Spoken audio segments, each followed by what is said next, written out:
says this. The Bible says that when the king or the new king Pharaoh decides to put this plan in motion, he has to wait till Joseph died in all his generations. Wow. Come on. Tell somebody, say, of king or Pharaoh that don't know Joseph. Because if you don't know Joseph, he don't know your God. So why are you letting somebody speak into you that don't know your God?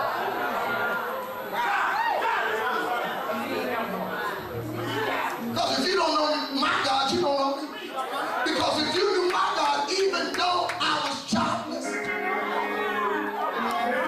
you would know the same God that gave me the last child will give me my new child. A matter of fact, God had to let me be laid off my last child because I was accepting $7 an hour.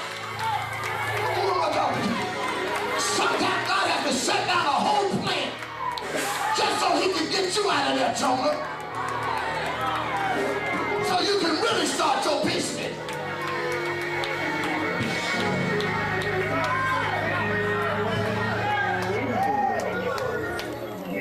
Watch this. Who am I helping? Watch this, people of God. This is what takes place. This new king, this new Pharaoh, this new system needed to become systematic because this new Pharaoh needed control. And he saw an opportunity, but he had to wait till everyone that's connected to Joseph that knew the God of Joseph died. Because Joseph represented favor. Tell somebody, say, we're living in the day of Joseph.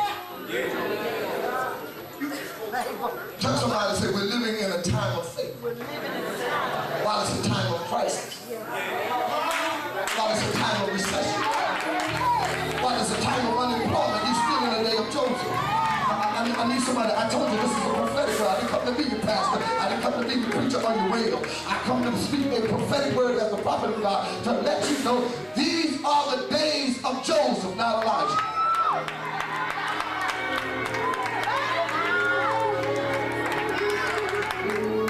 Let me see how many I just helped. You have to understand, because this is a prophetic message, you need to catch this and understand all of this applies to you now and later. Watch this. Watch the timing of when the enemy calculates when to attack and put his plan in motion. He attacked when he don't see someone that will cause problem in what he's planning. See, Joseph is dead, and everybody that's a part of Joseph's administration that stood against the old Pharaoh and stood up against the old system is dead. So now he sees weak people that won't stand up against a system that they're trying to legislate new laws and new bills, and all they got to do is squeeze the preacher's hand and tell them shut up and hang on in there, and we'll give you $1,000 grant.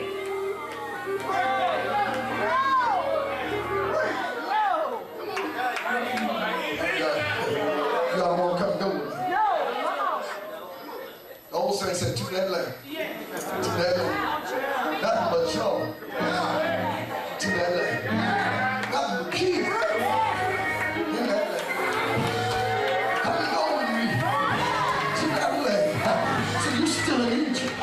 So you think that land is your affliction, your stress and oppression. But I'm here to start a movement. I'm going to start a revolution. Come on and go with me. To that land.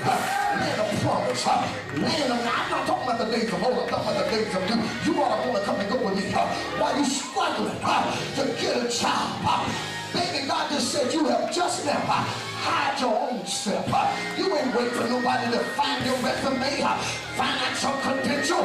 God said, I said I'm going to do that. I'm not going to man that I should lie. Even if I was son of man, that I had to repent. God said, if I had not spoken it, shall it not happen? If I have not said it, shall it not come to pass? God said, this thing can't be reversed because I've spoken in motion. I need somebody right now. What God has promised you is yours. What God has declared to you is yours. I don't care what you've done. I don't care what happened in your life. God made the promise, not the man that's judging you, not the people that's judging you, but God himself. And it's in God I trust.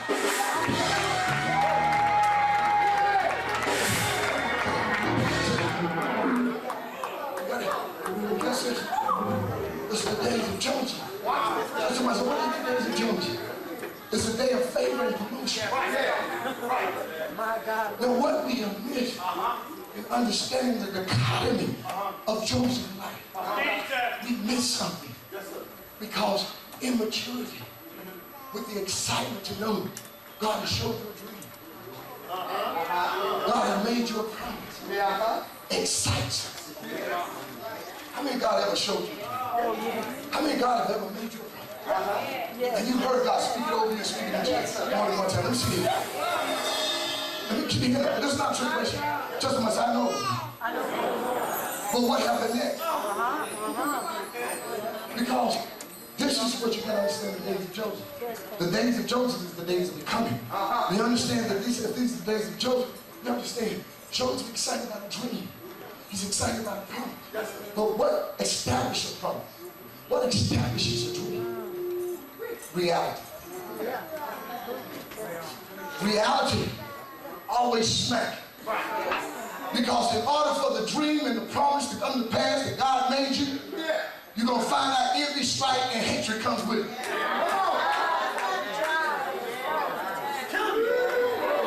Now I need everybody to had your hand up that said God made you a promise and gave you a dream.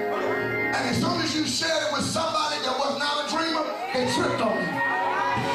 They hated you, they despised you, they tried to talk you out of it. That ain't God. You gotta have common sense. You gotta use your fire. Let me see if I'm talking to you. As soon as God made you a promise and a dream, attacks came on your life, affliction came on your life, and your player-hater brothers and sisters did a drive-by and threw you in the pit and left you for dead.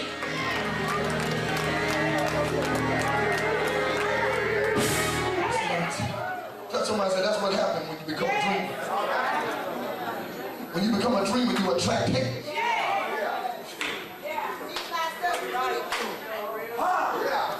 When you become a person that will trust and dare to step out on God, you attract envy. Strifefulness. Why? Because you'll be surprised at the one that will hate your dream.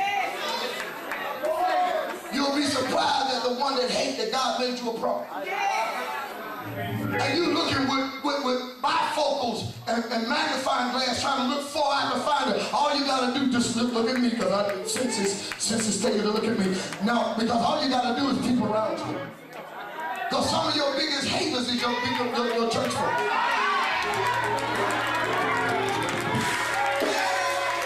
Some of your biggest dollars is the folks in the pew meeting. What did I just hear? They don't like me over there. No, they don't like you here.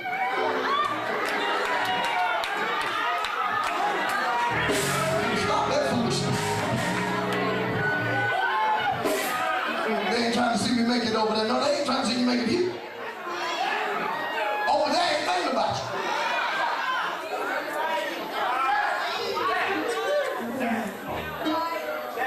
So these are the days of Joseph, the time of Joseph. Immediately when Joseph began to speak openly his dreams, promise that God had made him, strife, enviness, and hatred begins. Just recall for moments so we can pursue the next portion of this message. Just pause for a moment to think about it. When did all of this come against you? And how was it before you start speaking about what God did? Tell somebody, say, since I've been saved, I discovered church and religion, they lied to me. They told me before I got saved that I could look at my hand and my hand was going to be new. That I could look at my feet and my feet were new too. And I didn't have enough sense to understand when I looked at my feet and I had athletic feet that when I got saved, my soul got saved, but my feet still needed to be prayed.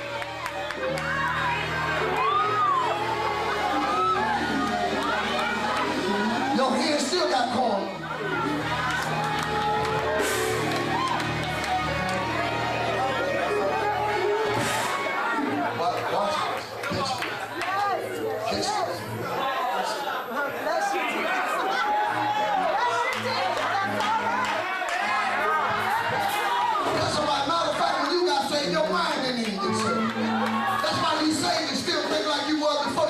Still doing the same stuff.